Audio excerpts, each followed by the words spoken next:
الله ورسوله والذين آمنوا الذين يقيمون الصلاة وهم راكعون ومن يتولى الله ورسوله والذين آمنوا فإن حزب الله هم الغالبون صدق الله مولانا العظيم وصدق رسوله النبي الكريم ونحن على ذلك من الشهداء والشاكرين والحمد لله رب العالمين الصلاة والسلام عليك يا أشرف الأنبياء والمرسلين وعلى آلك وصحبك يا رحمة للعالمين পরম শ্রদ্ধা মুরব্বিয়ে কেরাম, পরম শ্রদ্ধা সভাপতি মহোদয়, আসসালামু আলাইকুম রহমতুল্লাহি ওয়া বারাকাতুহু।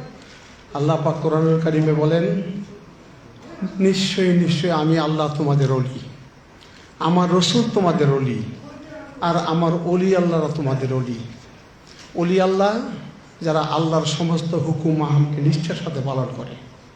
আর আমি আল্লাহ বলতেছি, যারা আমি আল্লাহকে ওলি মানলেন, আমার নবীকে অলি মানলেন, আমার অলিদেরকে মনি মানলেন, তারা আমি আল্লাহর দল এবং তারাই সুবোধ প্রাপ্ত নাজাত প্রাপ্ত।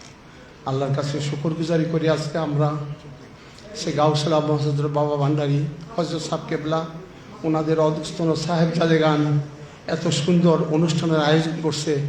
উনি আল্লাহদের শান মানাজমতকে নিয়ে, আল্লাহ রসুলের শান মানাজমতকে, আহলে বাইতের শান মানাজমতকে নিয়ে আমরা আল্লাহর কাছে শুকরগুজারি করি।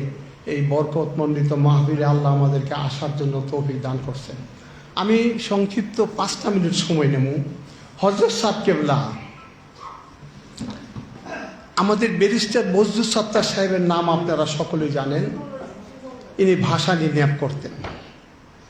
আমাদের আল্লামা রুমি সোসাইটি সৈয়দ আহমদুল হক সাহেব প্রতিষ্ঠা করছেন 1992 সালে। আমার ভাই সিরাজুল মোস্তফা সাহেব হল অন্যতম ভাইস প্রেসিডেন্ট ওই সভার। তো আমাদের সভাপতি ছিলেন ডক্টর করিম স্যার, তারপরে সভাপতি ছিলেন ডক্টর জামাল নজরুল ইসলাম সাহেব, এরপরে ছিলেন সভাপতি ওনার ওয়াইফে। আমাদের হুজুর সারা জীবন এই মসনবীর আলোচনা করে গেছে রুমি সোসাইটিতে। আমরা একটা মাহফিলে গেলাম, ওই মাহফিলের মধ্যে ডক্টর আব্দুল করিম স্যার ছিলেন, প্রফেসর জামাল নজরুল ইসলাম স্যার ছিলেন, ব্যারিস্টার বজলুস সাত্তার ছিলেন, জামাল নজরুল ইসলাম সাহেব ছিলেন, আজাদির খালেদ সাহেব ছিলেন, তারপরে আমাদের এরকম গণ্যমান্য শহরের অনেক ব্যক্তিগত বুজুর্গ ছিলেন। ব্যারিস্টার বজলুস সাত্তার বললেন, ওনার নিজের মুখে আমি সাক্ষী, দাদা ছিলেন, যে আমি ইংল্যান্ডে ব্যারিস্টারি পড়তে গেলাম। কয়েক মাস ক্লাস করার পরে একটা সার্কুলার আসলো যে প্রাচীনতম বিশ্বের পাদ্যাপীঠ আল আজহার বিশ্ববিদ্যালয় ভ্রমণ করার জন্য এই লন্ডন থেকে ছাত্রদেরকে বিশেষ সুবিধায় জাহাজ যোগে মিশরে নেওয়া হবে। ওইখানে থাকা খাওয়া কিছুদিন থাইকা সেই প্রাচীন নিদর্শন দেখা ওনারা আসতে পারবে, অনেক সুযোগ সুবিধায়। তো বজলুস সাহেব বলেন, আমি খুব খুশি হইয়া ওই সুযোগটা আমি গ্রহণ করলাম। আমি কায়রো শহরে গেলাম, আল আজহার বিশ্ববিদ্যালয়ে দেখলাম। আমি ওইখানের পরিবেশ দেখে আমি ভর্তি হয়ে গেলাম। এটা একমাত্র পৃথিবীর ইসলামিক বিশ্ববিদ্যালয় যেখানে medicine, astrology, physics, astronomics, chemistry, geography সমস্ত সাবজেক্ট পড়ানো হয়। আল আজহার 14 লক্ষ ছাত্রছাত্রী, 8000 শিক্ষক ওইখানে। তো ব্যারিস্টার বজলুস সাহেব বলেন, আমি ব্যারিস্টারিতে ভর্তি হয়ে গেলাম ওইখানে। আমি কয়েকদিন পরে একটা চিঠি পাইলাম, যিনি ওইখানকার ভাইস চ্যান্সেলর, ওকে বলা হয় শাইখুল আজহার অথবা এই ইমামুল মুলুক, এরকম ওনার টাইটেল। ইমামুল আকবর বলা হয় ওনাকে। বলে ওনার কাছ থেকে আমি একটা চিঠি পাইলাম যে তুমি অমুক তারিখে অমুক দিন এতটা সময় এসে আমার অফিসে দেখা করো। ব্যারিস্টার বজলুস সাত্তার সাহেব নিজে স্টেটমেন্ট দিয়েছে। বাবা বলে, আমার তো শরীর কাঁপতেছে, শাইখুল আজহার আমাদের চিঠি দিছে, উনি কেমনে জানে এইখানে আমি আসছি। আর আমি এশিয়া মহাদেশ থেকে আসছি, শুধু আফ্রিকাতে। আমি নির্দিষ্ট দিনে শরীর কাঁপতেছে, ভয়ে ভয়ে ওনার কাছে গেলাম। যাওয়ার পরে আমি সালাম আরজ করলাম। উনি বললেন, তোমার নাম কি? নাম বললাম। কোত্থেকে আসছ? ওই এশিয়া মহাদেশ থেকে। এশিয়া মহাদেশের কোন দেশ? বলে ইন্ডিয়া। বলে হুইচ পার্ট? বলে বেঙ্গল। বলে হুইচ বেঙ্গল? বলে ইস্ট বেঙ্গল। Which place? বলে চট্টগ্রাম, চিটাগাং। বলে ডু ইউ নো হযরত শাহ সুফি সৈয়দ আহমদুল্লাহ মাইজ ভান্ডারী রহমতুল্লাহ আলাইহি? উনি তো কোনোদিন জানেন দরবার শরীফে। তখন উনি ঘাবড়ায় গেছে যে এত বড় সেই সুদূর আফ্রিকা মহাদেশে হযরত সাহেব কেবলার সুনাম যশ শাইখুল আজহারের জবান থেকে আমাকে প্রশ্ন করতেছে, এটা ছিলেন হযরত কেবলা। আপনারা জানেন অজু করার সময় লোটা দিয়া যে সেই বাঘের মুখের মধ্যে করছে। আপনারা জানেন মদিনা মুনাওয়ারাতে এক ভক্ত টাকা পয়সা সব হারাই ফেলছে, কান্দাকারি করতেছে বাবাজান বাবাজান কইরা।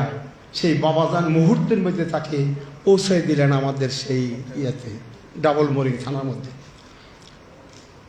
আল্লাহর ওলিরা আপনি हस्ती को फना करके तो देख जामे बका से सरफराज ना कर दो तो कहना बिलाखेर मेरा हु कर तो देख हर किसी को तेरा ना बना दो तो कहना। আল্লাহর জমিনের মধ্যে যারা আল্লাহর অনুগ্রহ ভাজন তাদের জাতকে যখন আল্লাহর জাতের মধ্যে মিশায় দেয় তখন তারা আল্লাহওয়ালা হয়ে যায়। হাদিসে কুদসিতে আল্লাহ বলেন, আমি ওনার কান হয়ে যাই যে কান দিয়া শুনে, আমি চক্ষু হই যেটা দিয়া দেখে, আমি তার হাত হই, আমি তার পা হই, তার জবান হই, দৃশ্যত বান্দা হাকিকতে আল্লাহর নূরের মজহার। রুমি বলছেন, নূরে হক জাহের বুয়দ আন্দর অলি নেকো বিবাসী আগার আহলে দিলি। তোমার যদি সেই সূক্ষ্ম দৃষ্টি থেকে দেখো আল্লাহর নূর কিভাবে জহুর হইতেছে আল্লাহর অলিদের মর্যাদা। সুবহানাল্লাহ। একজন জাহেরিন খুব বুজুর্গ মানুষ, ইবাদত বন্দেগী তসবিহ তাহলিল জিকির আজকার দান খয়রাত সদকা ফেতরা সব কিছু করতেছেন, কিন্তু আল্লাহর কুরবত হাসিল করতে পারতেছেন না। তিনি হযরত বায়েজিদ বোস্তামি রহমতুল্লাহ আলাইহির কাছে গেছেন, গিয়া বলেন, হুজুর আমি তো ইবাদত বন্দেগী সব করতেছি কিন্তু আমার তো কুরবত হাসিল হচ্ছে না হুজুর। উনি বললেন, love the friends of Allah, they will love you too. Try to find a place in their hearts. Remember Allah subhanahu wa ta'ala reflects on the heart of his friends 360 times a day. If Allah finds your name in any one of their hearts, you will be forgiven and closer to Allah. বলতেছেন বায়েজিদ, তুমি আল্লাহর ওলিদেরকে ভালোবাসো, তারাও তোমাকে ভালোবাসবে। সেবা যত্ন মহব্বত ভালোবাসা খেদমত দিয়া তুমি যে কোনো একজনের হৃদয়ের মধ্যে স্থান করে নিতে চেষ্টা করো। মনে রাখবে আল্লাহ পরওয়ারদিগার প্রতিদিন তার অনুগ্রহভাজন বুজুর্গদের কলবে আথারের মধ্যে 360 বার জল ফরজ হন। যদি আল্লাহ যে কোনো ওলি আল্লাহ হৃদয়ের মধ্যে তোমার নাম দেখে, you will be closer to Allah forgive me sahib. আমরা ইকবাল বলছেন, দিন ইসলাম শুধু তোমরা বই পুস্তকে তালাশ করো না, কিতাব পড়লে নলেজ হয়, ইনফরমেশন হয়, আইডিয়া হয়, আকল হয়, কিন্তু সত্যিকারের দিন জোহর হয় বুজুর্গদের নজর হচ্ছে। সুবহানাল্লাহ। খাজা গরিব নওয়াজ বলছেন, না किताबों से ना वज़ू से ना जोर से दिन तो पैदा होती बुजुर्गों की नजरों से। कोई पूछता ना था जो बिका ना था, तुमने खरीद करके मुझे अनमोल बना दिया। मुरब्बाने कराम, আমি 100 টাকার গোলামিতে জীবন শুরু করছি চট্টগ্রামে 1965 সালের 19 মার্চ।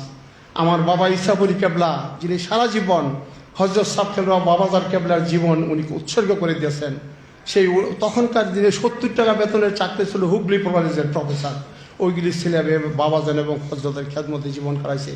এবং বাবাজান কেবলা হযরত সাহেবের প্রথম জীবনী বাবা ইসাপুরি লিখছেন, এরপরে অনেকে লিখছেন, কিন্তু ওনার যেই রচনা আধ্যাত্মিকতায় পরিপূর্ণ এইরকম ওনাদের জীবনাচার কেউ লিখতে পারে নাই। উনি সাধনা করে সকলে বর্জক করে ওগুলো লিখছেন।